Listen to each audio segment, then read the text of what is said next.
안녕하십니까. 하재나입니다. 지금부터 2019년 공무원 시험 대비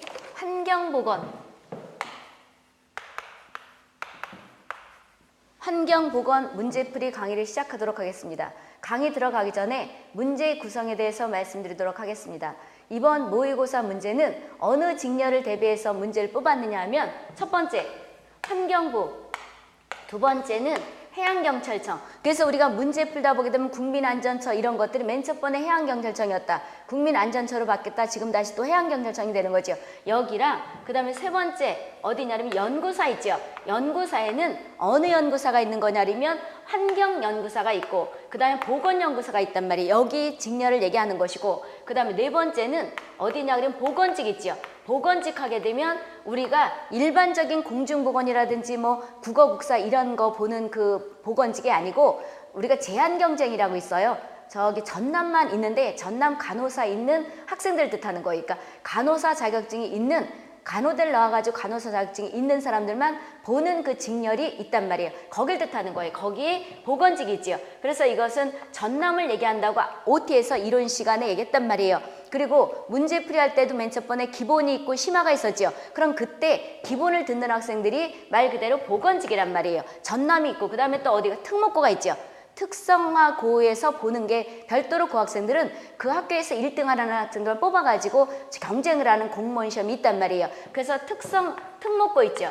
특목고를 뭐가 되는 건 대비한 요 직렬을 뜻한단 말이에요. 그럼 요 직렬은 우리 앞에서 뭐라냐면 기본이다 심하다 할 때 기본이지요. 그러면 이제 우리가 지금 현재 모의고사는 우리가 보게 되면 1회부터 쭉 어떻게든 17회까지는 기본도 이 반이 보건직이 기본이에요. 우리가 기본이냐 심하냐 할 때 기본이고 그 다음에 환경부랑 해양경찰청하고 연구직은 우리가 심하라 그랬어요. 그럼 지금 어떻게 된 거냐면 모의고사가 우리가 쭉 되는 것이 기본 반하고 심화 반을 같이 했단 말이에요. 그런데 지난번에 우리 보게 되면 2019년에 경기도 우리가 2018년 12월인가 이때부터 들었다가 합격한 1차로 합격한 학생 그 문제 복원해 온 거 보게 되면 했잖아요. 그러니까 환경직 같은 경우에는 연구사라도 그렇게 어렵지가 않더라도 어렵지 않은 것이 아니고 열심히 하면 크라운 체크하고 여기 내가 문제 뽑아준 것을 거의 다 난단 말이에요. 그러면 거의 뭐가 되는 거냐면 한두 문제는 어려울 수가 있죠. 그런데 그것도 머리를 잘 생각하면 많이 읊었던 게 답이란 말이에요.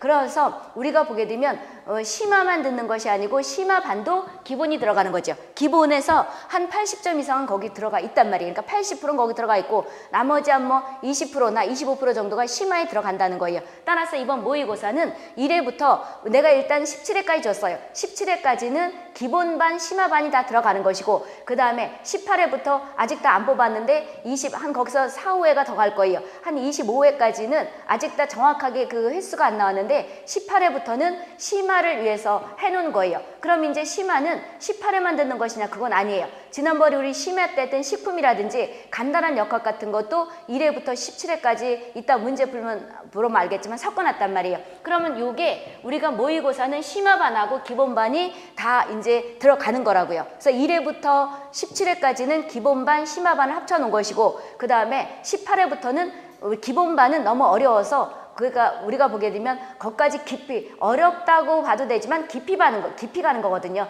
깊이 가기 때문에 기본반은 18회부터는 심심하면 한번 들어보고 그렇지 않으면 너무 어렵게 접근을 하는 거거든요. 깊이 나기 때문에. 그래서 이렇게 해놨어요. 심화반을 해선 더 별도로 어려운 문제들은 그 뒤로 뺐다고요. 기본만 풀고 나서 요것만 쉬운가 그러지 마시고 뒤에 가면 어려운 문제가 있다는 거죠. 그럼 모의고사를만 보고 나서 우리가 시험을 거기 접근해서 합격할 수 있냐? 그건 아니에요. 1월달 기본 문제 종합단원이 있었죠. 2월달 뭐가 돼요? 심화반 종합단원이 있었죠. 이 단원까지 전부 풀어야 된다는 거예요. 이렇게 하면 합격하는데 큰 무리가 없으리라고 생각합니다. 그래서 이 모의고사형을 해서 실전에 임할 수 있도록 기본반 종합 단원에서 그 다음에 심화반 종합 단원에서 있던 문제를 몇 개 집어넣기도 했지만 유사한 것들이 거기 더 많단 말이에요. 그래서 여기에는 뭐가 되는 거냐면 1월반, 2월반에 있는 것들을 문제를 넣은 것도 있지만 안 넣은 게 더 많아요. 그러니까 거기서 중요하다는 문제들을 다 소화를 시키고 나서 이것도 같이 해가지고 준비를 하시면 된다고요. 그러니까 중요한 문제를 실전에 임할 수 있도록 뽑았으니까 모두가 합격할 수 있도록 마지막 기회라고 생각하시고 잘 들으시기 바랍니다. 더 자세한 것은 수업을 진행하면서 말씀드리도록 하고 강의를 진행하도록 하겠습니다. 1회 보세요. 1회는 충남 문제예요. 충남 문제인데 첫 번째 교토 의정서에 문제에서 기온 온난화에 대한 가스들을 제재하는 케이스가 있었죠. 이게 어떤 것이냐 이거예요. 그래서 교토의정서에서 지구 온난화 기체를 전부 골라라 그랬어요. 그러면 이것이 어떤 거냐면 이렇게 되는 거죠. 첫 번째 우리가 보게 되면 CO2란 말이에요. 근데 보건에서는 우리가 온실효과에서 기여도가 큰 거 찾으라, 온난화 지수가 큰 거 찾아라 했는데 지금 여기는 교토의정서 1997년에서 교토에서 얘기한 거죠. 이걸 뜻한단 말이에요. 그럼 CO2가 있고 두 번째 뭐가 돼요? CH4 메탄이 되는 거죠. 그다음에 세 번째는 N2 가스란 말이에요. 아산화질소가 되는 거죠. NO2가 아니고. 그 다음에 수소 뭐가 돼요? 수소, 불소, 수소불화탄소가 된단 말이에요. 이거를 수소, 불소, 탄소가 되는 거죠. 이렇게 외우라는 거죠. 수소불화탄소가 되는 것이고 그 다음에 이 수소를 P로 고치면 뭐가 된다고? PFC 과불화탄소가 된단 말이에요. 그럼 이런 거일 때 숫자를 써서 외우는 게 더 쉽지요. 그래서 3개, 4개, 5개, 6개. 그래서 이론 시간에 뭐라냐? 6번째 하니까 6.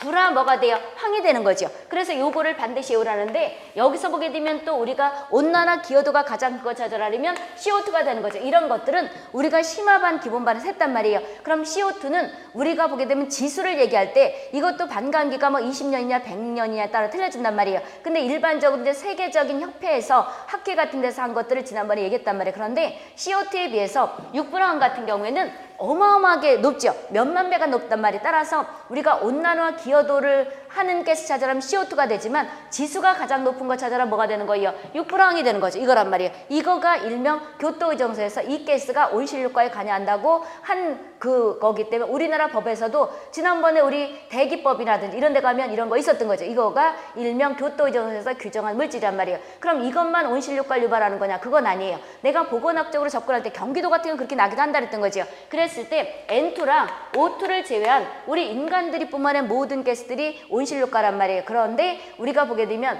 이런 것들이 그래서 이런 것들 외에 그럼 옛날에는 뭐가 있었냐? 오존도 있었고 프레온가스도 있었고 그 다음에 또 뭐가 있어요? NO2 있죠. NO2라든지 SO2 같은 것도 다 온실효과로 있었단 말이에요. 그런데 교토의정서가 발동되면서 1997년부터 이제 우리나라도 교토의정서에 같이 발맞춰 가기 때문에 국제적으로 이거를 온실효과 가스를 했단 말이에요. 이거 찾으라는 거죠. 알 수 있겠어요? 그래서 반드시 외우시고 답은 그럼 몇 번이 된다고? 3번이 되는 거죠. 그 다음에 2번 보세요. 가로 안에 들어갈 옳은 걸 찾으라는 거죠. 이것은 이제 우리가 뭐였었냐면 이것도 비슷하게 아마 어디서 났었을걸요. 우리가 일단 수처리가 있잖아요. 폐수가 들어오거나 하수가 들어오게 되면 스크린, 그 다음에 침사지, 그 다음에 뭐가 되는 거예요? 1차 침전지가 두 개면 1차 침전지, 뒤에 걸 2차 침전지 그랬죠. 1차 침전지가 있겠고 폭기조가 있죠. 그 다음에 2차 침전지가 있고 그 다음에 우리가 그 방류하면 되는데 지난번에 우리가 서울연구사 같은 경우에는 방류 기준치도 얘기했단 말이에요. 그 기준치에 맞으면 버리는데 그렇지 않을 경우에는 뭘 해야 되냐면 염소를 처리하는 거죠. 이게 BOD가 방류하려고 보니까 2차 침전에서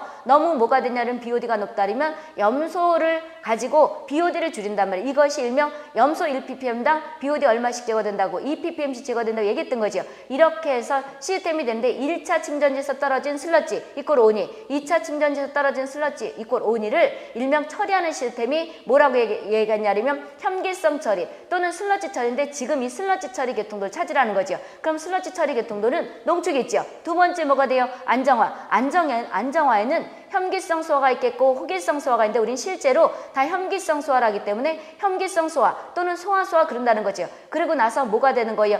다음에 잘라고 보니까 안 짜지니까 액성을 변화시키는 것이 계량이죠. 그럼 계량에는 분뇨 같은 거 처리했을 때 알카리도가 다운되지 않아가지고 물을 섞는 것을 세척, 세수 그런다는 거죠. 이게 계량이란 말이에요. 세 번째. 그 다음에 우리가 온도를 높여줘야 되는 것이 일명 열 처리가 되는 것이고 약품을 집어넣어야 되는 것이 약품 처리가 되는 거죠. 그래서 세 번째가 계량을 한다는 거. 네 번째 잘라고 보니까 안 짜지니까 얘기했단 말이에요. 그럼 계량을 한 다음에 뭐가 되는 거예요? 네 번째가 짜는 거죠. 짜는 것이 탈수란 말이에요. 그리고 나서 처리, 최종 처리는 거의 지금은 뭘 한다고? 매립을 한다는 거죠. 소각을 해도 되고 해양투기를 해도 되는데 해양투기법은 런던 협약이라는 게 있지요. 그래서 내가 런던 협약은 국제적으로 해양에 바다에다가 폐기물을 버리지 말라. 이런 것이 국제적인 협약의 그 이름이란 말이에요. 그래서 내가 해양이 그 바다 군인들이 가장 발달된 그 나라가 어디예요? 영국이죠. 그래서 영국은 그 바다를 생각하니까 영국 이름을 붙였나 보다 이렇게 생각해서 해라는 거잖아요. 그럼 이런 것들이 발동되기 때문에 해양 투기를 못한단 말이에요. 따라서 거의 매립을 하는 거예요. 그럼 순서를 옳게 되면 앞에서 이제 맨 윗머리가 중요하다고 했고 그게 없으면 밑에 깨치고 온다는 얘기했던 거죠. 농초, 그 다음에 안정화. 안정화가에서 메탄가스 같은 것들이 나오는 거죠. 이것을 혐기성소화 그러기도 한다는 거죠. 그 다음에 계량, 그 다음에 세 번째 뭐가 되는 거예요? 여기 탈수, 그 다음에 뭐가 된다고? 최종 처리, 이렇게 된다는 거죠. 그럼 지금 뭘 집어넣으라는 거예요? 농축 있고 안정화가 빠졌네. 따라서 안정화 답이 어디 갔어요? 다섯 번째가 되는 거죠. 그럼 안정화에는 우리가 혐기성소화를 주로 한다는 건데 여기서 메탄 몇 퍼센트 나오도록 한다는 거예요? 70. 그 다음에 CO2가 뭐가 된다고? 나오지 말라는데 따라서 나오는데 한 25 내지 30 나오도록 하는데 그냥 대충 30 이렇게 생각하면 된다는 거죠. 다음 몇 번? 5번이 되는 거죠. 그 다음에 3번 보세요. 3번은 2018년 특목고, 그러니까 특목고 서울 특성화고 학생들이 봤던 건데 이 학생들 같은 경우는 접근을 그냥 일반적인 역학과 틀리게 해요. 잘 보라니까. 내가 이걸 어제 한참 읽어봤는데 답이 오답이에요. 오답인데 내가 서울시에서 이거를 이의제기해가지고 오답이라고 낸 거가 있나 찾아봐도 내가 못 찾은 건지 이의제기를 안 했는지 그대로 들어가니까 보세요. 첫 번째, 발생률에 대해서 설명이 옳은 거 찾으래요. 발생률 하게 되면 우리가 지금 해설 있지만 발생률이라는 것은 이렇게 되는 거란 말이에요. 발생률은 우리가 일정 기간에 위험에 폭로된 인구, 그러니까 일정 기간에 위험에 폭로된 인구 분모가 여기 분자 같은 경우에는 똑같이 일정 기간에 위험에 폭로된 인구 중에서 뭐가 된다고요? 새로 발병한 환자수예요. 새로 발병한 환자수. 이게 중요하다고 얘기했잖아요. 그럼 일정 기간이 중요하다 그랬던 거죠. 그러면 발생률을 찾으라 그러면 이렇게 하는 거거든요. 뭐에 대해서 한다고? 우리가 일정 기간에 위험에 폭로된 인구 중에 이게 분모가 되는 거죠. 새로 발병한 환자수. 그런데 이제 이걸 공식을 쓰자면 분모는 일정 기간에 위험에 폭로된 인구 수인데 여기에서 누구를 제외하는 거예요? 여기에서 우리가 예를 들어서 100명이 있다. 그런데 예를 들어서 홍역이라 그러면 홍역을 우리가 감수성 환자가 100명이 있으면 그럼 마이스터고나 보건직 같은 경우에는 공중보건학에서 들었단 말이에요. 그럼 이것은 우린 심화해서 했어요. 근데 이제 공중보건학에서 보건직과 마이스터고는 했으니까 심화를 내가 들을 필요가 없다 그랬던 것은 왜 그러냐면 공중보건을 별도로 들었기 때문에. 그래서 이 학생들 같은 경우에는 지금 내가 얘기하는 걸 못 알아듣겠으면 심화를 들어야 되는 거예요. 근데 공중보건은 딴 선생님이 가르쳤잖아요. 거기서 얘기해줬을 거란 말이에요. 그래서 원래 우리가 일정 기간 위험에 폭로된 인구 수가 된단 말이에요. 그럼 여기서 홍역이라고 얘기한다면 옛날에 알아서 면역이 생겼다든지 그 다음에 뭐가 되는 거냐면 여기서 현재 앓고 있다든지 기감염자 이런 걸 빼고 나서 쉽게 말하면 폭로된 사람 중에서 누구를 빼는 거예요? 여기 기감염자와 더하기 누가 된다고? 면역자를 빼는 거죠. 빼고 나서 되는 거란 말이에요. 되는 거죠. 그런데 이것은 옛날부터 기존에 있었던 질병이고 만약에 새로운 신종 전염병이라든지 그렇다면 기감염자와 면역자가 있을 리가 있어요? 없어요? 없어요. 없기 때문에 반드시 여기에다가 면역자와 그 다음에 기감염자가 빼져야 된다. 이 말이 분모가 맞는 건 아니에요. 관행상 그렇게 얘기하는 거지. 그렇다 그러면 지금 여기서 2번이 발생률이라면 역학적으로 말하면 더 근접한 말이란 말이에요. 봐볼까요? 발생률에는 1번 여기 서울시 특목고 학생들 거기 공중보건 문제인데 내가 이게 심화로 나기 때문에 이걸 한 건데 첫 번째 이미 발생하여 그러니까 알았다는 거죠. 다시 발생할 가능성이 없는 사람 이게 면역자죠. 이걸 제외했다는 거예요. 그럼 1번은 뭐만 얘기한 거예요? 분모만 얘기한 거예요. 그런데 지금 여기에서 이미 알아가지고 이미 면역자, 기감염자 이건 뺀다고 얘기했잖아요. 그런데 우리가 발생률이라는 것은 우리가 새로운 병에 대한 발생률일 수도 있고 기존에 있던 것이 유행을 돌아서 그거에 대한 것들을 알아보길 수 있는 경우도 하란 말이에요. 아까 얘기했다시피 홍역 같은 건 옛날에도 있었기 때문에 지금 우리가 면역자도 있지만 새로운 질병이라면 새로운 질병에 예를 들어서 지난번 메르스 같은 경우에 새로운 질병이잖아요. 이거에 대한 건 면역자가 있다 없다? 없다. 그랬을 때는 면역자와 기감염자를 뺀다는 말이 반드시 맞는 건 아니란 말이에요. 그래서 보게 되면 1번은 지금 우리가 일반적 관행상 얘기했던 발생률에서 분모가 되는 거예요. 분모만 얘기한 거죠. 분모만 얘기한 거란 말이에요. 2번 보세요. 2번은 어떤 집단이 한정됐다는 것은 일정 기간 아니에요? 제한된 기간. 일정 기간이라 1월 1일부터 1월 30일이나 한정된 기간이나 그게 그거 아니냐고. 그래 내가 기술계는 항상 어휘가 딸린가 보다고. 그게 그 말이잖아. 한정됐다는 건 일정 기간이라는 거잖아. 일정 기간에. 근데 이제 이 사람 낸 의도는 한정이라는 말을 일정이라고 생각 안 했나. 국어에서 보게 되면 한정이라는 게 일정이잖아요. 그래서 우리가 한정된 기간에 이걸 끊어보시면 일정한 기간에 이 뜻이죠. 일정한 기간에 어떤 질병에 걸릴 위험에 폭로되었을 때 폭로된 폭로되었을 때 폭로자 중에서 그럼 폭로되었을 때 끊어보세요. 폭로자 중에서 새로 발병한 총수 그럼 거기 중에서 폭로된 사람 중에서 새로 발병한 거 그럼 그거는 분자고 밑에 거는 만약에 이거대로 한다면 일정 기간 위험에 폭로된 인구 중 분모 분자는 이거 중에서 일정 기간 위험에 폭로된 인구 중에서 새로 발병을 한 자수다. 그렇다면 2번이 더 맞는 말 아니에요? 그런데 답을 1번으로 한 거예요. 아무리 봐도 내가 보면 이거 오답인 것 같아. 그래서 이렇게 해서 채점을 해서 공개를 했단 말이에요. 그러니까 마이스터고 같은 경우에는 접근을 그냥 역학하고 좀 틀리게 하는 것 같아요. 여기에 뭐가 있어야지 1번이 되는 거예요. 발생률의 분모를 찾아라. 이 말이 있어야 되는 거죠. 근데 이 말을 거기 시험 보는 학생들한테 불러주고 그 문제는 안 했는지 모르겠는데 내가 보면 이거는 1번은 뭐만 되는 거예요? 분모만 되는 거죠. 분모만 되는 거란 말이에요. 답을 공개했는데 거기에 오답 그 이의 제기한 것들 있잖아요. 거기를 내가 어젯밤에 찾아봤는데 거기에 특목고 학생들 여기 이의 제기인 건 없더라고. 그리고 답은 그냥 1번이에요. 1번이더라고. 그 아무리 봐도 이상한 거야. 그래서 특목고 학생들은 1번으로 학교에서 이렇게 가르쳤으면 그 선생들은 그렇게 접근하면 그거고요. 그냥 우리 환경부나 이런 데는 이렇게 안 해요. 이거 아니라고. 환경부나 그냥 보건직 같은 데 한다면 2번이 더 맞는 거예요. 그래서 서울시가 공개했다고 다 맞는 답은 아니에요. 지난번에 우리 연구사도 3개를 오답을 냈다 그랬던 거죠. 2017년에. 그래서 내가 16년에 오답을 3개를 내가지고 내가 내 책에 써놨더니 그 다음에 공개를 안 했다가 그 다음에 또 뭐가 되는 거예요? 공개했지요. 그러니까 우리가 역학적으로 말한다면 2번이 더 맞는 말이에요. 한정된 말 이 사람은 의도가 우리가 보게 되면 일정 기간이라는 말하고 똑같은 말이잖아. 아니냐고. 아니에요? 그렇단 말이에요. 그래서 내가 보건대 답은 1번으로 공개했더라고. 특목고 학생 그 문제에서. 근데 내가 보건대 1번은 분모만 얘기하는 것이고 2번이 더 정확한 말이라는 거죠. 한정된 기간에 어떤 질병이 걸릴 위험에 폭로되었을 때 거기 인구자를 빼서 아니면 이걸 틀렸다 그런 거지. 이 사람 낸 사람 의도가 뭔지 모르겠어. 정확히 한다면 폭로되었을 때의 인구 중 이렇게 하고 그래야 되는 건데 인구자를 빼서 틀렸다는 거지. 내가 이걸 몇 번 읽어봐도 아무리 봐도 2번이 더 맞는 말이에요. 그 중에서 그런 다음에 요게 이제 끊어보시면 분자가 된단 말이에요. 그리고 폭로자 중 그러니까 위험에 폭로된 자 중 새롭게 발병한 거 그 연결시키면 맞단 말이에요. 폭로되었을 때 우리가 폭로자 중은 지금 분모가 된 거잖아요. 그런 다음에 거기 중에서 새로 발병한 거 2번이 더 맞는 거 아니에요? 2번이 더 맞단 말이에요. 그러니까 이것도 이의 제기를 누가 했어야 되는데 특목고 학생들이 이의 제기를 안 한 것 같아. 답은 1번으로 했더라고. 내가 보건대 답은 2번인데 알아서 판단하세요. 학생마다. 그래서 우리 만약에 환경부 같은 데면 2번으로 하세요. 2번이 더 맞는 말이에요. 근데 특목고는 거기서 아마 분모를 강조해서 그렇게 하는 것 같아.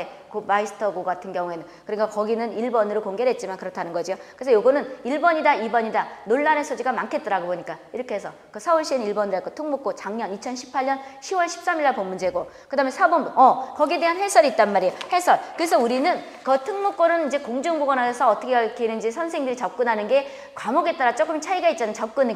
근데 지금 나는 역학으로 접근한 거란 말이에요. 그럼 여기 해설 보세요. 첫 번째 우리가 알아둬야 할 거 반드시 알아둬야 되죠. 감염력. 심화해서 이제 우리는 여기 기본에는 계산이 안 갔단 말이에요. 근데 환경부나 그 다음에 어디냐 그러면 저쪽에 우리가 해양경찰청 그 다음에 연구직 같은 데는 계산이 나지요. 그래서 감염력이라는 뜻도 알아둬야 되고 그 다음에 병원력, 동력, 치명률, 발생률, 유병률, 2차 발병률 그랬는데 우리가 보건직이라든지 그 다음에 기본에 듣는 학생들은 여기서 질문하면 여기서 답변을 다 못해요. 왜 그러냐면 내가 여기서 심화를 안 들어도 된다 그랬으니까 공중보건학에서 물어보세요. 우리는 이제 여기서 심화반을 얘기하는 거란 말이에요. 감염력이라는 건 증식하는 능력이죠. 한마디로 말하면 숙주에 침입해서 내가 숙주가 되는 거죠. 침입해서 증식하는 능력 중요한 표시해 주시고 병원력이라는 것은 현성을 일으키는 능력이지요. 근데 분자 분모도 알아두셔야 된단 말이에요. 동력. 그런데 여기서 지금 여기 기본에 듣는 그 전남의 보건직이라든지 그 다음에 특목고도 이거 다 알아두셔야 돼요. 우리가 특목고 같은 경우는 간단하게 알아두지만 여기 전남은 이거 다 알아두셔야 돼요. 이거 내가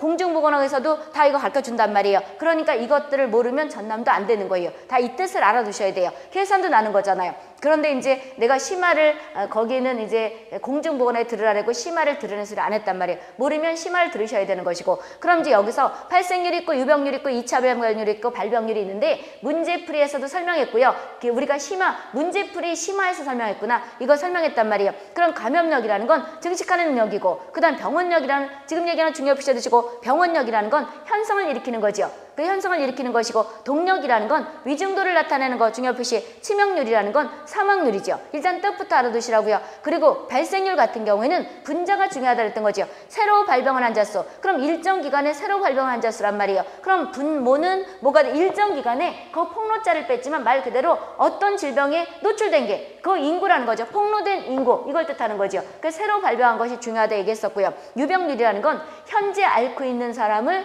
분자가 중요한 거죠. 현재 앓고 있는 사람이고, 분모는 뭐가 되는 거냐면 다른 것들은 다 분모에 기감염자와 면역자를 빼요. 폭로된 사람 중에서. 폭로가 거기 인구가 이제 어떤 질병이 돌아왔다는 거기 있는 사람들 뜻하는 거란 말이에요. 그럴 때 감수성자만 뜻하는 거죠. 이때 감성이라는 것은 susceptibility, sensitivity랑 틀린 거죠. 이렇단 말이에요. 그래서 이것이 뭐가 되는 거냐면 우리가 분모에 면역자를까지 포함되는 것은 유병률밖에 없어요. 다른 것들은 다 면역자와 기감염자를 빼는 거죠. 그래서 이것이 또 다른 것과 틀린 것이고, 유병률은 면역자와 기감염자 포함되는 거예요. 이거 틀리게 쓴 거 아니냐? 맞는 말이에요. 그렇다는 것이고, 2차 발병률은 거기 보게 되면 기감염자와 면역자를 제외한다는 거죠. 그리고 아까 발생률도 얘기했지만 새로운 병 같은 경우는 면역자와 기감염자가 있을 리가 없단 말이에요. 이런 것이 있다는 것이고, 그리고 2차 발병률은 면역자와 기감염자를 빼고 나서 어떤 거기 보게 되면 새 발병자 수를 뜻하는 거죠. 그럼 이것과 2차 발병률과 발생률은 쉽게 말하면 비슷할 수가 있어요. 그 다음 발병률도 비슷할 수가 있는데,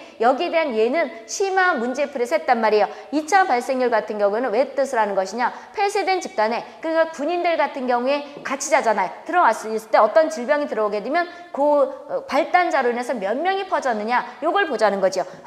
유행의 확산을 보자는 것이고, 중요 표시해 두시고, 발단자가 쉽게 말하면 내가 여기 100명 있는데 어떤 홍역 환자가 들어왔다. 이게 발단자가 되는 거죠. 이 사람으로 인해서 홍역 그 잠복기 동안에 최장 몇 명을 옮길 수가 있냐, 이걸 보자는 것이고, 그 다음에 우리가 보게 되면 그럼 이제 이렇게 뜻을 봤으니까 감염력의 뜻도 알아둬야 되고 병원력도 알아야 되고 다 알아둬야 되는데, 분자 분모도 계산하기 위해서 알아둬야 되는 거예요. 지금 해설 줬으면 17회까지는 기본이라 그랬고 18회부터는 심화 종합반에서 안 다뤘던 걸 다룬다는 거죠. 거기 가서 이제 계산 문제 같은 거 있을 때 해설 안 줄 거니까 이걸 잘 모았다가 심화반은 그때 문제 풀이할 때 머릿속에다 기억해 두세요. 분모는 감염력은 뭐가 되는 거예요? 감수성자분의 분자는 뭐가 된다고? 감염된 사람이죠. 근데 이때 감염될 때 어떤 사람은 그냥 증상이 원래 병원력이 나타나는 건데 약한 사람은 나타날 수 있다, 이렇게 얘기했던 거죠. 병원력은 전 감염자 수 순서대로 됐다고 쓰면 되는 거예요. 내가 심화 때 얘기했잖아. 어떤 질병을 콜록콜록 해가지고 기침을 하고 나중에 죽을 때까지 순서가 있다. 첫 번째 감염이 돼야 되고 감염력이 있어야 되고, 두 번째 병원력이 있어야 되고, 죽일 것인가 살릴 것인가 동력 가지고 얘기한다는 거죠. 그래서 분모는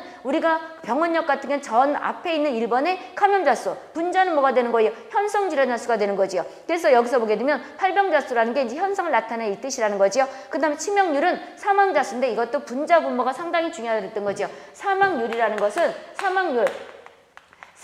유리냐 니을이냐 이응이냐 중요한 것이 아니고, A라는 환자분의 분자는 뭐가 돼요? A라는 환자를 사망자 수가 되는 거죠. 따라서 분모가 환자 수가 된 거 찾아내야 된단 말이에요. 그럼 상수는 원래 10의 X승을 하는데 관행상 보건 이런 쪽에서는 100을 한단 말이에요. 이 상수가 100명당 몇 명 죽었냐 이거죠. 근데 감기는 100명당 몇 명 죽었냐 이런 것들이 나와야 안 나와요? 안 나오지요. 그래서 원래 10의 X승을 하는 건데 우린 관행상 100을 한다, 이렇게 얘기를 했었고요. 그런 다음에 우리가 동력도 있죠. 동력은 위중도를 나타내는 거죠. 분모는 뭐가 되는 거예요? 발병자 수. 그 이번에 있는 발병력에 되는 발병자 수. 분자는 우리가 후유증이 장애가 생겼느냐 죽었느냐 이런 걸 뜻하는 것이고, 발생률과 유병률 같은 경우에는 아까 얘기했다시피 발생률 같은 경우에는 분자가 새로 발병한 사람이고, 분모는 뭐가 된다고요? 여기 폭로된 사람 중 일정 기간에 위험에 폭로된 사람 중에서 기감염자와 면역자를 제외한다는 건데, 반드시 그렇게 되는 질병만 있는 건 아니라는 거를 참고로 얘기했고요. 유병률 같은 경우에는 전체 거기 보게 되면 일정 시점이 중요하다 그랬던 거죠. 지금 여기 오늘이 벌써 며칠이야? 4월 30일이죠.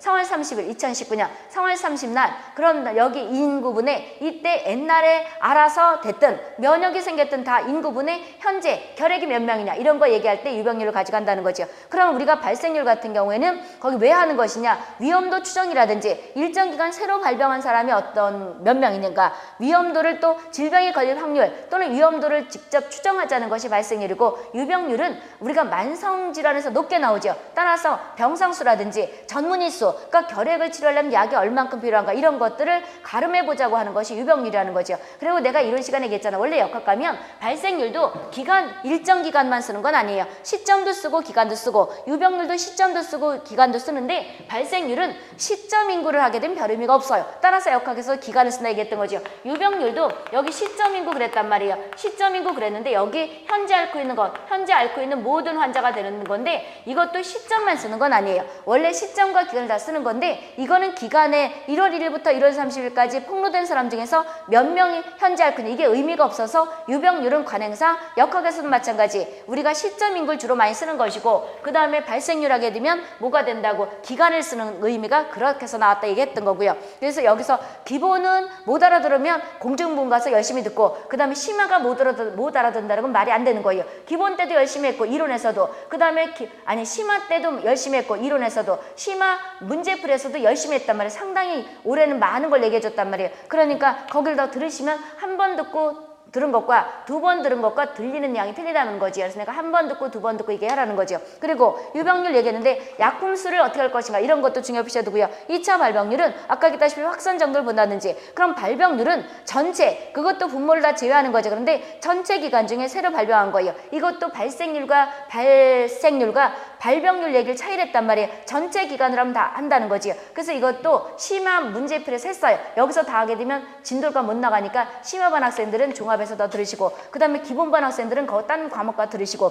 그 만약에 그걸 모르겠으면 심화를 더 들어야 되는 것이고 그럼 이제 문제라 보자고요. 거기 3번에 보게 되면 답이 뭐가 된다고요. 우리가 서울에선 1번으로 특목고 학생들을 했지만 내가 보건대 2번이 더 정확한 거죠. 분모만 얘기하는 건 아니죠. 그 다음에 세 번째 보세요. 현재 특성질환이나 건강문제에 이완되어 있는 사람의 비율이라 그러면 이것은 유병률에 현재 앓고 있는 사람을 얘기했다. 이렇게 접근할 수가 있겠죠. 그 답은 이제 1번이다. 1번으로 공개했지만 내가 보건대 2번이 우리는 더 맞아요. 그딴 말이에요. 그 다음에 4번 보세요. 4번은 식중독 얘기하는 건데 이것도 서울 문제지요. 그런데 이제 우리가 식중독도 질문하는 학생들이 있단 말이에요. 근데 식중독을 우리는 여기서 기본반 학생들은 안 했어요. 기본반 학생들은 공중보건에서 하기 때문에 범위를 줄여주려 한 거예요. 만약에 공중보건에 식중독을 어렵게 해서 못 알아들었다면 우리 심화반을 들으셔야 되는 거예요. 우린 심화에서 다 했단 말이에요. 그럼 식중독에는 어떻게 했었냐. 일단 보고 나서 내가 설명 한번 간단하게 해줄게요. 보세요. 마지막이라고 생각하고 들으셔야 되는 거예요. 통조림, 근데 조림이래요. 조림, 소시지 하면 분화만 할 거 없이 뭐예요? 보툴러스 식중독이 되는 거죠. 독소는 뭐가 된다고? 뉴로톡신 되는 거죠. 신경마비를 일으킨다든지 치사율이 식중독 중에서 가장 높은 걸 벌써 떠올려야 되는 거예요. 그리고 더 정확하게 그 줄 끝에 뭐라 그래요? 신경독소죠. 신경독소의 대표적인 뉴로톡신이 있지요. 그러면 어떤 학생들은 현기성 상태에서 A, B, C, D, E가 분비된다. 이것까지 다 알아두는 거 아니에요. 이거는 전공가도 어떤 책에는 A, B, C, D까지만 있고 어떤 책은 A, B, C, D, E까지 있는데요. 어떤 게 맞나요? 이렇게 A라는 책은 D까지 있고 어떤 책은 E까지 있다는 건 그만큼 확실하지가 않다는 거예요. 이걸 가지고 시험을 내진 않아요. 이런 거 꼬투리를 가지고 열심히 찾고 그려봤자 시간 낭비예요. 그렇게 공무원 시험 준비라는 건 아니에요. 왜 그러냐면 정확한 것들을 내는데 거기서 이제 우리가 보게 되면 나머지들은 혼돈이라고 내는 거예요. 그럼 내가 뭐라고 얘기했었냐면 우리는 식중독에서 감염형이 있고 독성이 있다 그랬던 거잖아요. 그런데 감염형에는 살모넬라 식중독이 있었고 그 다음에 뭐가 있다고요? 장염비브리오 식중독이 있지요. 독소형 하게 되면 다른 것도 있지만 우리는 포도상 구균하고 보툴리오스 식중독이 있단 말이에요. 요거 문제 풀고 나서 내가 설명해 줄게 보세요. 그럼 보툴리오스 식중독 같은 경우에는 어서 주로 원인이 된다고 깡통이나 캔이죠. 소세지 같은 거 이런 것들이라는 거죠. 이래서 요것은 우리가 캔 같은 거 따가지고 바로 먹지 않으면 딴 그릇에 옮겨놔야지 잘못하게 되면 위험할 수 있다 얘기했던 거죠. 그래서 뉴로톡신한 독소가 나오니까 답은 보툴리우스란 말이에요. 근데 더 읽어보자고요. 잠복기는 우리가 잘 안 나요. 12시간 내지 36시간인데 식중독에서 잠복기가 잘 나는 것이 어떤 거예요? 포도상이죠. 우리가 보게 되면 1시간 내지 6시간 평균 몇 시간? 우리가 3시간이면 나온다는 거다. 그래서 따라서 우리가 식중독의 잠복기 한 4시간 5시간 나오면 볼 거 없이 화농성에 의해서 걸리는 포도상을 찾아라. 포도상도 우리가 보게 되면 황색포도상균 무슨 균 하는데 다 똑같은 거다 얘기했던 거죠. 콜로니 색깔에 따라서 더 붙이고 안 붙이고 이른다 얘기했던 거예요. 그래서 이것이 우리가 보게 되면 12시간 내지 36시간 그 다음에 2시간 내지 4시간에 신경 증상을 나타내기도 한다. 그 말도 맞아요. 그 다음에 증상은 약시, 복시, 연화곤란, 삼키는 게 어렵고 설사, 호흡곤란 이것만 온다 그랬었어요. 우리가 뭐가 되냐면 실성. 우리가 신경을 하니까 뭐가 되는 거냐면 실성, 미치기도 한다. 이런 말도 했던 거죠. 치사율이 높다 이런 것들이란 말이에요. 그 다음에 감염원 같은 경우에는 우리가 토양이나 또는 물도 되고 토양도 되고 물도 되고 동물의 변도 되고 연안의 어패리라는 건 우리가 어류 내장이 또 병원소가 되기도 해요. 그래서 물도 되고 그다음에 토양도 되고 그다음에 어류의 내장도 되기 때문에 우리가 내장 같은 걸 가지고 여러 가지 소시지나 통조림 같은 거 만들기 때문에 일명 보툴리우스 하게 되면 통조림 그러는 거죠. 그럼 다른 것들은 다 틀리라고 써는 것이고 해설 가장 중요한 것은 보툴리우스 뭐가 된다고 뉴로톡신 신경마비를 유발한다 이 뜻이에요. 그러면 이제 요거 답은 살모넬라냐 포도상이냐 그다음에 뭐가 된다고 보툴리우스냐 그리고 포도상구균의 식중독 그러기도 하지만 포도알균 식중독 그러기도 해요. 이것은 환원이 되는 거지요. 그럼 또 이렇게만 쓰는 것이냐 그건 아니에요. 황색 포도상구균의 식중독 그러기도 한단 말이에요. 그래서 내가 뭐가 되냐면 식품 전공할 때는 아주 자세히 한단 말이에요. 그런데 그거를 몇 개 갖다가 환경보건이나 또는 환경위생이나 공중보건에 넣으니까 큰 틀을 가지고 공부를 하면 답을 접근할 때 그렇게 하는 거지 토시까지 다 쑤시고 들어가서 그것까지 완전히 하려고 그러면 머리 아파서 못 외운다는 거지요. 그렇게 하면 몇 년이 걸릴 수가 있다는 거지요. 그럼 보툴리우스 식중독이 되는 거죠. 독버섯은 아니고 버섯하게 되면 뭐가 되는 거예요? 무수카린이지요. 그럼 무수카린만 있는 것이냐? 그건 아니죠. 무수카린도 있고 램피토도 있고 여러 가지가 있잖아요. 그런데 무수카린이 가장 중요하게 하는 거죠. 답은 뭐가 된다고? 거기서 보게 되면 3번이 되는 거죠. 그럼 이제 해설 한번 보세요. 식중독을 마지막이라고 생각하고 이제 한번 설명할 거예요. 원래 여기서 기본에서는 안 했고 심화에서 할 때 심화 문제풀이나 이론에다 했단 말이에요. 그런데 여기 이제 마이스터고나 보건지 그래서 그 다음에 또 지난번에 질문을 받아보니까 식중독을 환경직한 학생들은 의외로 어려워하더라고요. 우리는 매일 읽는 게 그거라 쉽다고 생각하는데 어렵다고 생각해가지고 내가 한번 다시 읊어줄 테니까 보세요. 식중독은 거기 해설 참고 보시고요. 식중독은 이렇게 크게 나눠지는 거죠. 이렇게도 내요. 또 요즘은 큰 틀로 다. 첫 번째 뭐가 있냐면 세균에 의한 게 있고 그 다음에 두 번째 뭐가 된다고? 두 번째는 뭐가 되냐? 화학적 신독이 있죠. 세 번째 뭐가 돼요? 자연독이 있단 말이에요. 그러면 우리가 식중독은 세균에 의한 것만 있는 것이냐? 아니죠. 아니란 말이에요. 최근 들어서 우리가 이것은 식품에서 관행상 얘기하는 것이고 옛날에 이제 우리가 시험 옛날부터 이렇게 쭉 보던 것을 얘기하는 것이고 2000년 들었으면서 우리나라나 일본이나 미국은 선진국 대열에 쓴 나라는 세균에 의한 식중독이 많아요. 노로바이러스예요. 노로바이러스죠. 그럼 노로바이러스는 여지껏 식중독은 2차 감염이 되지 않는다. 이런 말하고 맞아 들어간다 안 맞아 들어가? 안 맞아 들어가요. 그리고 식중독은 여름에 많이 걸린다. 이거는 노로바이러스가 먹힌다 안 먹힌다? 안 먹히는 거죠. 노로바이러스는 최근에 이제 우리가 선진국 대열에 쓰면서 우리나라나 일본이나 독일이나 이런 나라에서 많이 주로 걸리는 거죠. 가장 많은 거예요. 식중독 중에서. 그런데 지금 바이러스 눈 씻고 봐도 있다 없다? 없어요. 그럼 노로바이러스는 우리나라 문화가 설이 있잖아요. 설 명절이 있기 때문에 겨울에 많이 걸린단 말이에요. 1월부터 3월 그러기도 하고 12월부터 3월 그러기도 한단 말이에요. 노로바이러스 같은 건 옮겨지기도 하죠. 근데 이게 문제가 백신 개발이 안 됐단 말이에요. 그래서 이것은 뭐가 되냐면 위생을 깨끗이 하는 수밖에 없지요. 그리고 이것은 설사가 쭉쭉 나는데 내가 화장실 가서 설사 쭉쭉하고 이거를 손을 안 씻고 다른 학생을 만지면 또 노로바이러스에 감염될 수 있어서 우리가 일반적 소화기에서 2차 감염이 된다. 이거하고도 일치해요. 그런데 우리가 시험 문제 할 때 항상 식중독은 2차 감염이 된다 안 된다? 안 된다. 그럴 때는 관행상 여지껏 세균을 뜻하는 거란 말이에요. 그럼 세균에는 어떻게 나눠졌어요? 크게 말하면 감염형이 있겠고 독성이 있다는 거죠. 그 다음에 화학적이라는 건 쉽게 말하면 농약의 주성분이 비소와 우리가 수은이란 말이에요. 이런 걸 농약을 많이 집어넣어서 걸리는 것도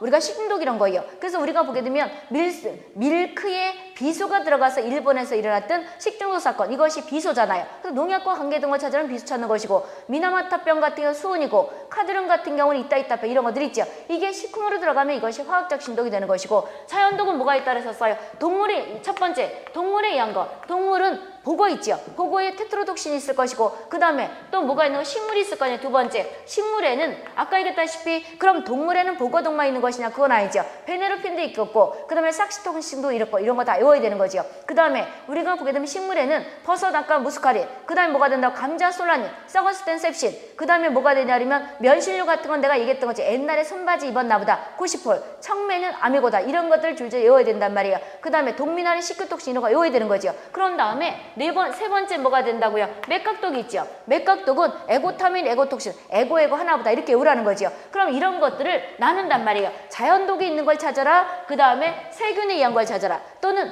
화학적 식중독을 찾아라. 화학적은 수질대기에서 다 했던 걸 뜻한단 말이에요. 그럼 이렇게 되는데 요거를 모르겠으면 특목고는 모를 수가 있겠구나. 여기 공중보건 생각하고 하세요. 여기 해설 있잖아요. 해설 있잖아요. 여기 해설을 그럼 한번 보고 할까요? 그럼 해설 볼까요? 해설 보고 정리해 줄게 보세요. 여기 보게 되면 첫 번째, 일단은 내가 설명을 해줄 테니까 빨리빨리 보세요. 2번, 2페이지 보세요. 살모넬라 식중독 있지요. 살모넬라 식중독이 있는데 장티푸스균과 파라티푸스균을 제외한 나머지는 다 뭐라고 생각하면 돼요? 살모넬라 식중독이다 이렇게 생각하면 쉽다는 거죠. 그럼 원인균은 우리한테 열을 펄펄 내는 거예요. 열을 펄펄 내는 게 살모넬라 식중독의 특징이란 말이에요. 따라서 장티푸스균과 파라티푸스균도 증상이 열이 펄펄 나는 거죠. 그럼 열이 나다 보면 머리가 아프고 두통이 있고 또 두통이 있다는 건 기분이 나쁘다는 것, 이런 증상이란 말이에요. 이게 특징이고, 그런 다음에 동그라미 세 번째 뭐가 되는 거냐면 남한테 증상을 40도까지 올리니까 저도 그 균도 그 근처에 살아야 된다는 거죠. 37도, pH는 우리랑 똑같죠. 세균이기 때문에 7 내지 8 정도가 되는 것이고, 그 다음에 마요네즈가 있겠고 이 제품이 있는데 마요네즈라는 건 계란 가지고 만든 거죠. 그럼 이제 이거부터 일단 감염명이라는 걸 먼저 보는 게 낫겠구나. 세균에 의한 감염명은 어떤 게 있다고요? 첫 번째, 뭐가 되냐면 살모넬라 식중독이 있죠. 두 번째 뭐가 된다고요? 비브리오 식중독이 있단 말이에요. 장염 비브리오 식중독이 있죠. 장염 비브리오 식중독이 있단 말이에요. 비브리오 식중독 이게 있고, 독소용은 그럼 이제 요거는 뛸게요. 요거는 뭐가 되냐? 화학적과 자연독은 뛸 거예요. 그럼 이 화학 같은 경우에는 중금속 같은 거 수질되게 했었던 거 다라고 생각하면 되는 거란 말이에요. 그 다음에 여기서 보게 되면 어떤 거냐 그러면 독소용은 이렇게 나눠지는 거죠. 감염명은 쉽게 균 자체가 세균이 들어가서 질병을 유발하는 걸 감염명이라는 거예요. 예를 들어서 이게 빵떡이에요. 빵떡인데 여기 세균 자체가 들어갔는데 이 살모넬라 식중독 균은 이 세균이 이거를 내가 먹었을 때 걸리는 것을 균 자체가 들어간 것을 감염명 그러는 거예요. 근데 독소용은 어떤 뜻이냐 그러면 이게 지금 세균이에요. 이 세균이 대사 과정에서 이게 지금 식품이에요. 대사 과정에서 쉽게 말하면 침을 뱉어놨다고 치면 돼요. 요게 세균인데 요것이 세균, 우리가 독사가 독을 뿜어서 우리한테 죽이죠. 그렇듯이 이게 세균인데 이 세균이 대사 과정에서 이렇게 독을 뿜었다고 치면 돼요. 요게 칠판 지역에 있어. 요게 이제 세균인데 요 세균이 여기에서 독을 뿜었어요. 그럼 요 세균에 의해서 걸리는 것이 아니고 독소용은 요거 독소에 의해서 걸린다는 거예요. 식품 속에서 독소를 뿜는다는 거죠. 요게 일명 독소용이란 말이에요. 그럼 독소용에는 대표적으로 어떤 게 있다고요? 첫 번째, 우리가 보게 되면 환웅, 고름이 환웅이죠. 포도산 구균에 의한 식중독이 있고, 두 번째 뭐가 있다고요? 보툴리우스가 있다는 거죠. 그러면 이것만 있는 것이냐? 그건 아니에요. 독소용에도 클로스트리딜 같은 경우는 상황에 따라서 감염형이고 상황에 따라 독소용이란 말이에요. 그런데 이것만 하면 되는 거예요. 그러면 독소용은 보툴리우스 식중독하고 깡통에서 많이 걸리는 보툴리우스라, 그 다음에 우리가 환웅 있죠. 고름. 내가 오늘 여기서 상처가 났다면 곪는단 말이에요. 곪게 되면 스타필로코쿠스 아우레우스라는 게 포도산 구균에 의한 세균이죠. 요게 발생했다. 요것이 스타필로코쿠스 아우레우스라고 치면 요것이 식중독을 유발하는 것이 아니고 요것이 대사 과정에서 요거를 내가 지금 여기 김밥을 싸느냐고 김밥을 쌌단 말이에요. 예를 들어서 김밥을 싸는데 내 손에 상처가 있어요. 그럼 이 상처를 여기다가 식품에다가 넣어놨다고 치면 되죠. 그랬을 때 포도상구균은 일명 스타필로코쿠스 아우레우스가 발생한다는 거 넣었다는 거예요. 그럼 요걸 내 고름 상처가 나면 바로 생긴다는 거죠. 그럼 요거가 있는데 요것이 이제 우리가 내 몸속에 스타필로코쿠스 아우레우스가 고름에 생겼단 말이에요. 요게 바로 뭐가 하는 거냐면 엔테로톡신이란 독소를 뿜는다는 거죠. 그럼 여기 식품에 엔테로톡신하고 스타필로코쿠스 아우레우스가 있으면 스타필로코쿠스 아우레우스 병원체, 그 다음에 요것은 독소, 엔테로톡신. 그럼 요것이 일으킨다는 거죠. 요거고, 그 다음에 보툴리우스는 뉴로톡신이 일으킨다는 거죠. 그러면 여기에서 보게 되면 균 자체가 일으키는 것은 감염명이라 그러는데 이것은 하루 이틀이에요. 하루 이틀 앓는다는 거죠. 근데 독소는 하루 정도만 알아요. 하루 정도만 안다고. 따라서 우리가 소화기는 우리가 며칠씩 알 수 있지만 식중독은 기간이 앓는 기간이 짧다. 이런 것이 그런 말이란 말이에요. 그럼 이렇게 해서 나눠지는데 이거 외에도 감염명에는 장염 비브리오 식중독 장염 비브리오 식중독 외에 우리가 보게 되면 뭐가 있다고? 장출혈성 대장 감염증도 있죠. 그런 다음에 이거 외에도 캄필로박터 식중독도 있단 말이에요. 여러 가지가 있는데 이런 것들이 다 뭐가 된다고? 세균에 의한 거라고 이렇게 얘기했을 때 캄필로박터 같은 경우에도 우리가 감염명이다. 이런 말을 앞에서 심화해서 풀었단 말이에요. 그러니까 접근할 때는 독소용을 정확히 외우고 나서 나머지 감염명이다 이렇게 생각하면 돼요. 근데 이따가 또 보면 알겠지만 내가 분명히 감염명은 균 자체가 들어가서 걸린다는 거예요. 균 자체가 걸리는 것이고 이것은 균이 식중독을 유발하는 것이 아니고 균이 대사 과정에서 뿜어놓은 이 독소가 질병을 유발한다는 거죠. 그럼 요걸 적어놨으니까 요걸 보고 나서 정리를 해줄게요. 근데 정리할 것도 일단 우리가 심화는 이제 다 봤는데 거기 보건직은 안 봤을 수가 있으니까 한번 보고 나서 설명해줄게 보세요. 그래서 핵심만 또 정리해줄게요. 그 살모넬라 같은 경우에는 원인균이 마요네즈죠. 마요네즈는 계란을 만들기 때문에 계란이 되는 거 찾아라 이렇게 한단 말이에요. 그래서 내가 인수에서도 가장 많이 도축장에서 걸리는 것이 일명 살모넬라 식중독이다. 그 이유가 살모넬라 병원소는 사람도 되고 닭도 되고 쥐도 되고 소도 되고 그 다음에 돼지도 되고 다 되기 때문이라는 거죠. 계란, 일명 유제품 같은 것들이라는 거죠. 그 다음에 60도에서 20분간 가라면 죽어요. 그래도 되는 것이고, 그 다음에 잠복기는 긴편이죠. 그럼 긴편이라는 것은 뭐에 비해서 긴편이냐 그러면 식중독 치고는 기다는 거죠. 그럼 살모넬라 식중독에 들어가는 이것들은 12시간에서 길어봤자 이틀이죠. 그런데 우리가 살모넬라 속에 속한다는 건 살모넬라 속이라는 건 열이 펄펄 난다는 건데 거기에 대표적으로 장티푸스균이라든지 파란티푸스는 잠복기가 1주 내지 3주예요. 1주는 7일이죠. 3주는 며칠? 21일이죠. 근데 똑같은 살모넬라 속이지만 식중독은 반나절이나 12시간이나 이틀이면 벌써 증상이 나타난다는 거죠. 그것보다는 짧지요. 그러니까 소화기보다는 짧다는 거예요. 그렇지만 식중독 치고는 길다는 것이 그 밑에 포도상은 잠복기가 1시간 내지 몇 시간이에요. 포도상을 모르고 위에 붙여놨네. 양간호 2번째하고 붙여놨네. 띄어놔야 되는데. 그러니까 웃기게 됐네. 거기 양간호 2번째 1번부터 5번째까지 묶어 중요 표시해주고 포도상이 동그라미 1번하고 붙어져야 되는 거잖아요. 그걸 띄워야 되는데. 그럼 포도상 같은 경우에는 가장 중요한 것이 잠복기가 뭐가 된다고요? 1시간 내지 6시간. 평균 몇 시간이라고? 3시간이죠. 그럼 이것보단 짧다는 거죠. 그런 의미란 말이에요. 그래서 여기서 우리가 보게 되면 살모넬라는 첫 번째 우리가 열이 잠복기가 일단 뭐가 되는 거냐? 열이 뭐가 돼요? 펄펄 나요. 열이 딴 식중독보다. 그 다음에 이것은 잠복기가 뭐가 된다고? 잠복기가 길어요.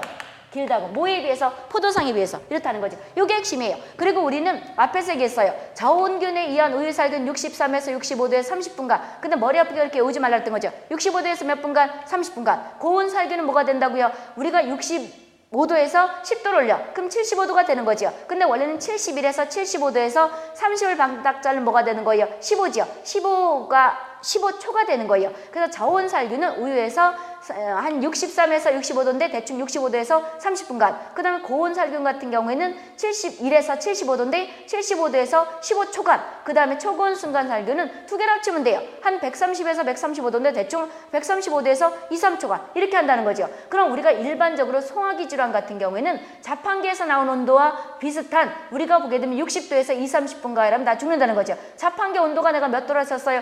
법적 68도가 되는 거죠. 이런 거란 말이에요. 그럼 이것이 일명 가열하면 다 죽어요. 그래서 이것들은 특징이 열이 펄펄 나는 거예요. 그러니까 저도 우리 온도보다 그 비슷한 거기 자란다는 거죠. 그 다음에 장염 비브리오는 뭐가 되는 거냐면 비브리오 식중독 같은 경우 그리고 감염원 같은 경우는 다 유제품이죠. 유제품 같은 것들이 마요네즈 같은 거 이런 것들이 다 계란하고 우유하고 만든 거죠. 이렇게 되는 것이고 장염 비브리오는 호염균이죠. 그럼 장염 비브리오는 병원체 이꼴 원인균 똑같은 거죠. 병원체 원인균 이것이 뭐가 된다고요? 우리가 비브리오 파라마티쿠스가 되는 거죠. 그래서 여름철에 가장 많이 걸리는 거 찾아라. 비브리오 파라마티쿠스 왜 그렇다 그랬었어요? 요것은 바닷물 온도가 15도가 되기 시작하면 올라가기 시작해요. 비브리오균이. 그런데 20도에서 우리가 30도가 되게 되면 기하급수적으로 10의 육승이 반드시 돼요. 그 10의 육승이라는 건 100만 마리죠. 100만 마리 이상 되게 되면 식중독을 유발한다. 배웠잖아요. 심화에서. 그럼 요것이 병원체가 뭐가 되는 거냐면 비브리오 파라마티쿠스인데 요것의 원인균의 특징은 어떤 거냐면 특징이 호염균이죠. 3 내지 뭐가 된다고? 3 내지 4% NaCl에서 잘 자라요. NaCl. 이게 소금이죠. 그래서 호염균이다 이렇게 얘기했던 거죠. 그거 같이 알아두시고 그럼 이제 보시자고요. 여기서 보게 되면 우리가 어떻게 되느냐 호염균이 대표적인 것이고 비브리오 파라마티쿠스가 되는 거죠. 3 내지 4% 식염 농도가 되는 거죠. 중요 표시해두시고 그럼 이제 3 내지 4% 바다에 잘 자라는 것이 어류가 된다는 거죠. 열에 약하다 강하다 약하다 그러니까 끓이면 다 예방된다는 거죠. 그리고 가열하면 또는 담수라는 건 NaCl이 1% 이하인 거 다 얘기했었고요. 이렇게 해서 묶어다 중요 표시해두시고 그런 특징이 이거죠. 그럼 이것도 우리가 보게 되면 가열하면 60도에서 2, 30분 가라면 죽는 거죠. 그리고 여기서 보게 되면 유제품도 있지만 여기 살모넬라 같은 경우에는 가열하면 가열하면 뭐가 된다고? 예방이 되는 거죠. 예방이 된단 말이에요. 이거는 예방 대책 어떻게 한다고? 예방 대책이 가열하거나 담수로 씻으면 된다는 거죠. 그리고 어떤 균이다? 우리가 보게 되면 어패루다 하면 되는 거죠. 그러면 이제 포도상을 보자고요. 포도상 같은 경우에는 무아포지요. 이것도 다 심화됐단 말이에요. 아포가 발생하지 않는다는 거죠. 그럼 내가 이론에서 아포가 없다는 것은 우리가 보게 되면 동그란 구균이다, 간균이다 그랬어요. 근데 스타필로코커스 아우레스는 구균이란 말이에요. 근데 아이러니하게 구균이면 아포가 없어야 되는 거죠. 우리가 모양에 따라서 얘기했던 거잖아요. 그랬는데 이거는 뭐가 되는 거냐면 구균이지만 포도송이 같이 생겼다는 거잖아요. 그런데 아포를 발생을 안 하지. 우리가 아포가 없지만 독소에 의해서 식욕을 유발하는 거예요. 그러니까 잘 나는 거예요. 포도상은 그래서 우리가 무아포성 중요시 드시고 그다음 병원체 이꼴 원인균은 스타필로코커스 아우레우스가 되는 거죠. 그럼 스타필로코커스 아우레우스가 질병을 유발하는 거냐? 그건 아니에요. 이게 대사 과정에서 그 밑에 있는 엔테로톡신을 뽑는 거죠. 엔테로톡신이 식욕을 유발한다는 거죠. 그럼 거기서 보게 되면 원인균은 뭐가 된다고? 엔테로톡신이 되는 거죠. 중요시 드시고 이것이 장독소가 되는 거죠. 그다음에 그럼 이제 감염원은 어떻게 되는 것이냐? 스타필로코커스 아우레우스가 자라는 것은 화농이죠. 화농이 고름이라는 거죠. 그럼 고름 속에 스타필로코커스 아우레우스가 발생하게 되면 바로 엔테로톡신을 뿜어놓으면 이 엔테로톡신은 끓여도 안 죽는다는 거죠. 따라서 끓여도 이꼴 가열에도 질병을 식중독을 유발할 수 있는 거 찾아라면 뭐가 된다고? 포도상이 된다는 거죠. 그래서 엔테로톡신은 끓여도 잘 죽지 않는다는 거죠. 화농성 환자를 방지해야 되는 거죠. 잠복기 뭐가 된다고? 1시간 내지 6시간. 열이 없다. 그럼 요걸 정리해요. 포도상은 요거 조금 밑으로 가야 되겠네. 포도상은 첫 번째 포도상과 두 번째 보툴리우스가 있죠. 이것은 병원체가 뭐가 되는 거예요? 스타필로코커스 아우레우스죠. 그 다음에 독소가 뭐가 되는 거예요? 우리가 엔테로톡신이 되는 거죠. 내가 무슨 TOXIN, 무슨 TOXION 이런 것들이 독소의 원이라고 얘기했단 말이에요. 우리가 엔테로톡신 같은 경우에는 독소가 되는데 우리가 스타필로코커스 아우레우스는 가열을 하면 어디 갔어? 가열을 하면 죽어요. 죽는다고. 그런데 식중독을 스타필로코커스 아우레우스가 유발하는 거예요? 엔테로톡신 유발하는 거예요? 엔테로톡신 유발하는 거예요. 그런데 가열을 하면 요것은 가열을 하면 안 죽어요. 안 죽는다고. 그러니까 가열해도 안 죽는 우리가 포도상은 끓여도 예방이 된다 안 된다? 안 된다는 거예요. 안 된다는 거예요. 왜 그러냐면 이것이 죽어야 되는데 엔테로톡신은 안 죽는다고요.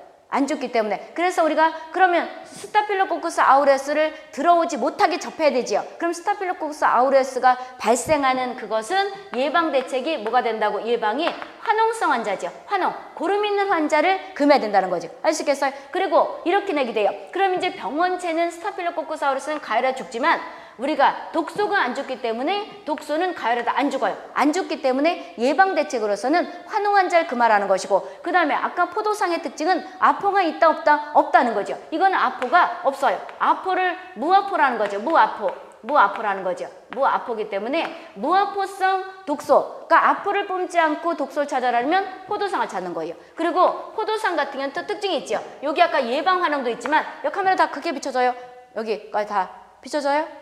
그럼 이것은 포도상 같은 경우는 특징이 어떤 거냐면 아까 우리가 여기 살모넬라는 열이 펄펄 나고 잠복기가 길다 그랬죠. 이것은 열이 안 나요. 열이 안 난다고. 열이 안 나고 특징이 또 잠복기가 짧아요. 잠복기 짧은 걸 찾아라면 이거가 되는 거지요. 그래서 우리가 보게 되면 1시간 내지 6시간, 평균 몇 시간, 우리가 3시간이면 된다는 잠복기가 짧고. 그래서 비교를 어떻게 하는 거냐면 감염형의 대표적인 살모넬라와 그 다음 독소형에 속하는 포도상하고 어떤 차이를 가지고 비교하느냐. 열이 안 나고 잠복기가 짧고 열이 펄펄 나고 잠복기가 길고 이렇게 비교를 한단 말이에요. 그리고 이제 보툴리우스 같은 경우는 독소형의 또 대표적인 거죠. 근데 이거는 일명 뭐가 되냐면 병원체가 클로스트림 보툴림이죠. 클로스트림 보툴림이란 말이에요. 그 다음에 이것은 독소가 뭐가 된 뉴로톡신이죠. 이거 뭐야? 설명 썼네. 뉴로톡신이 아니고 약자로 엔테로톡신이잖아요. 이거 정정해요.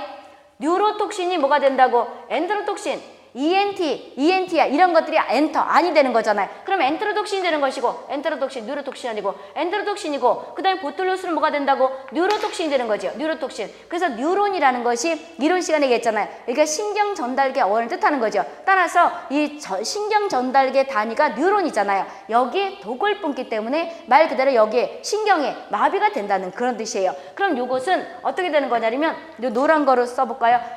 클로스트림 보툴림은 클로스트리디움 보툴륨은 가열하면 안 죽어요. 안 죽어요. 안 죽어. 근데 우리가 뉴로톡신 같은 경우에는 가열하면 죽어요. 죽는다고. 요거가 반대가 되죠. 그런데 뉴로톡신이 식중독을 유발하는 거예요? 클로스트리디움 유발하는 거예요? 뉴로톡신이죠.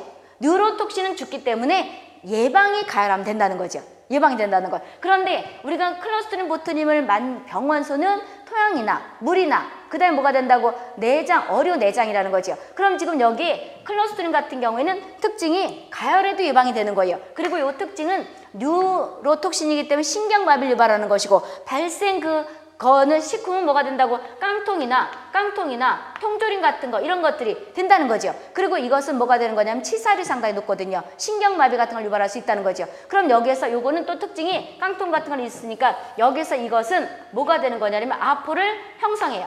아포를 형성하면서 독성을 찾아내려면 보툴륨을 찾는 것이고 무아포, 아포가 없으면서 독성 찾아라면 어떤 거 찾는 거예요? 포도상 찍는 거죠. 알수께서 다 설명했단 말이에요. 그러면 우리가 포도상은 또 이렇게 질문할 수가 있겠죠. 심화 들은 학생이 이걸 질문하면 웃기는 것이고 근데 심화 안 들은 학생들은 이제 거기서 공중번에 얘기해 줬겠지만 모르면 이 뜻이란 말이에요. 클로스트리디움 보툴륨 같은 경우에는 클로스트리디움 보툴륨이 이렇게 있으면 요것이 있고 클로스트리디움 보툴륨이 요거 아까 흰 거로 했으니까 클로스트리디움 보툴륨이 여기 있고 그 다음에 요거가 뿜어낸 독소가 있는데 독소가 식중독을 유발한단 말이에요. 근데 뉴로톡신은 죽어요. 그런데 클로스트리디움 보툴륨은 안 죽으니까 여기에서 식중독 끓여서 예방한다는 건 끓여서 바로 먹으라는 거죠. 근데 내비두면 여기 지금 클로스트리디움 보툴륨 안 죽었으니까 또 침 뱉어놓을 거다 이렇게 생각하면 되는 거죠. 따라서 우리가 식중독에서 가열해서 예방된다는 건 끓이면 바로 먹으면 된다 이런 뜻이란 말이에요. 할 수 있겠어 이거예요. 그럼 다 정리됐죠? 이런 식이란 말이에요. 그래서 여기서 보게 되면 모르겠으면 그 심화 파트를 더 들으시고 그래서 보툴리우스 같은 경우에는 신경독소 거기 보게 되면 아포 형성 다 중요하게 붙여주시고 그럼 양성 이런 것도 설명했고 신경마비를 유발하는 거죠. 신경독소 뉴로톡시니까 그 다음에 밀봉된 통조리 마비를 유발하고 그런 다음에 뭐가 된다고? 거기 연화곤란 실성 미친다는 거죠. 그 다음에 발열이 있다 없다? 없다. 치사율이 25% 반드시 되는 것이냐? 그건 아니고 높다는 거죠. 이렇게 보면 되고 그럼 문제를 보시자고요. 문제를 와가지고 2번의 답이 뭐가 된다고? 아니 4번의 답이 3번이 되는 거죠. 이렇고 그 다음 5번 보세요. 5번 보게 되면 서울연구사 문제 식품에 물리적 보존과 물리적 보존이 있겠고 화학적 있고 그 다음에 뭐가 된다고? 생물학적 있죠. 미생물에 사는 것이 있는데 우리가 보게 된 화학적 같은 경우에는 당장법이라든지 당장법은 잼 만들 때인데 설탕 몇 프로 넣어요? 50%죠. 염장법은 소금 몇 퍼센트? 10% 장아찌 같은 것들이죠. 물리적에서는 냉장 보관 같은 것들이 있죠. 냉장 보관도 있지만 탈수 14 내지 14% 이하로다가 우리가 건조시키면 보관이 되는 것들이죠. 첫 번째 물리적 보존 방법에 대해 설명이 옳은 것 저지래요. 첫 번째 자외선은 살균 작용이 280부터 320이다. 옳은 것 찾으라는 거죠. 살균 작용이 280부터 320 나노메타는 살균선이에요? 아니면 비타민선이에요? 비타민선이란 말이에요. 살균선은 어떻게 되는 거예요? 240부터 280. 240부터 280 또는 250부터 290 그래야 되는 거죠. 1번은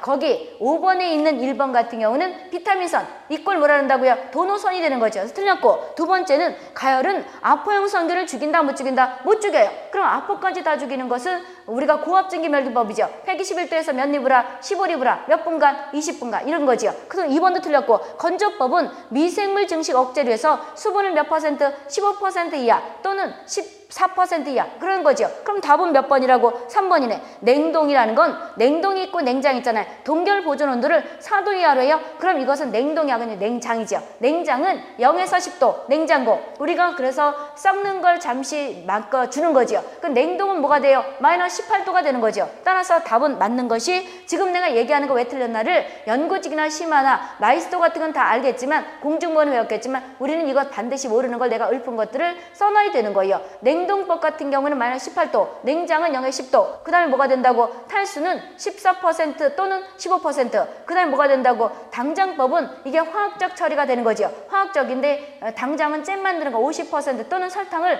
50% 이상 그래 되는 거죠. 염장법, 장아찌가 되는 되는 거죠. 이것도 화학적 처리가 되는 거죠. 10% 또는 10% 이하 이렇게 되는 건데 이거 답은 몇 번? 3번이 되는 거죠. 연구사 문제 해설 보세요. 우리가 보게 되면 식품 보관할 때는 물리적이 있고 화학적이 있고 미생물이 있단 말이에요. 물리적은 1번부터 5번째까지 다 묶어 중요시해주고 냉동, 냉장 아까 온도도 알아둬야 되는 것이고 가열이 있겠고 건조, 탈수, 자외선이 있는 것이고 농축도 있죠. 화학적은 방부제에 첨가하는 게 있는데 우리는 방부제까지는 하지 않을 거예요. 산패를 방지하기 위해서는 산화 방지제도 있고 이런 게 있고 그 다음에 염장법과 거기 당장법 다 중요시해주고 산저장, 피클 같은 거 있죠. pH 5 이하 또는 4.9 이하 또는 4.7 다 똑같은 거란 말이에요. 그리고 또 뭐가 있다고요? 여기서 훈연법 있죠. 훈연법도 화학적 거이죠. 훈연법도 한번 나지 않았었어요. 마이스터구나 여기서. 그래서 훈연법도 화학적이 되는 것이고 미생물은 우리가 보게 되는 고추장, 된장 이런 것들이라는 거죠. 그럼 문제를 와보세요. 5번의 문제가 몇 번이 된다고? 5번은 3번이 되는 거죠. 그 다음에 6번 보세요. 6번은 동물성 식용을 찾으래요.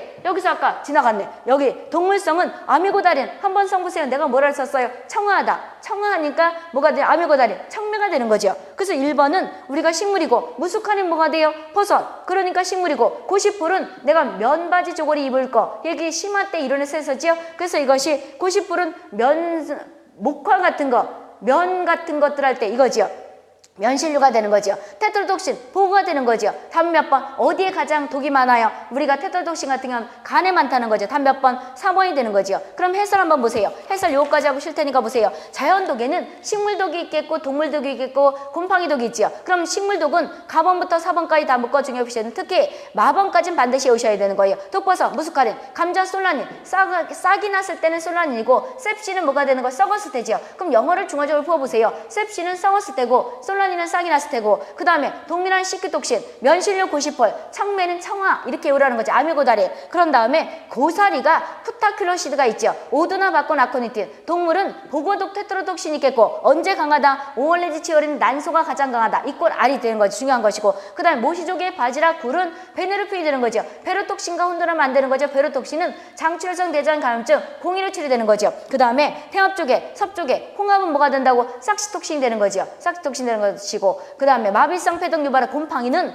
우리가 아플란톡신이 있겠고 그 다음에 이슬란톡신이 있겠고 맥각도 다음에 레고톡신 다 중요해 보셔주시고요. 그런데 지금 이게 감염형은 이렇게 나눠진다 그랬잖아요. 그런데 이따고는 알겠지만 마이스터구는 이상하게 접근하는 것 같아. 여기 문제가 또 잘못된 게 있지요. 마이스터구에서는 뒤에 가면 알겠지만 이 사람들은 이상하게 접근해요. 지금 감염형은 우리가 균 자체가 걸리는 거예요. 그럼 대사 과정에서 독소를 뿜어서 이런 것이 독소란 말이에요. 그런데 이렇게 접근 안 하고 이 사람들은 뱃속 가서 우리가 여기 보게 되면 장염 비브리오 같은 경우에도 독을 뿜어요.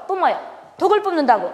그 다음에 그런데 식품에다 뿜는 것이 아니고 그 장염 비브리오가 우리 몸속에 들어가서 증상을 유발하냐고 독을 뿜는단 말이에요. 그리고 0157 같은 거 있죠. 0157도 0157 장출혈성 대장균 감염증. 이곳의 병원체가 뭐가 되는 거예요? 병원체. 이꼴 원인균이 0157이죠. 0157이란 말이에요. 그런데 이거가 뿜어낸 독소가 뭐가 되는 거예요? 이 독소가 베네르핀이에요? 베로톡신이에요? 베로톡신이죠. VEROTOXI. 이거란 말이에요. 이 독소는 우리가 식품에다 뿜는 거 아니에요. 여기 이것이 0157이 말 그대로 대장에서 157번에 나왔다는 거죠. 요것이 음식에 있으면 요걸 내가 먹었을 때 우리 몸에 들어가면 이제 우리가 장출성 대장균의 양이 어느 정도 들어가면 감염됐다는 거죠. 감염이 되고 나서 일단 증상을 유발하려면 요것들이 이제 우리한테 어떤 증상을 내기 위해서 독도 뽑는 것이 있을 것이고 우리한테 해를 입히잖아요. 그럴 때 대사 과정에서 베로톡신이라는 걸 뽑게 되면 이것이 심장에 용혈성 요독증이란 들어봤죠. 심장을 망가뜨리는 걸 기여한다는 거죠. 심하면.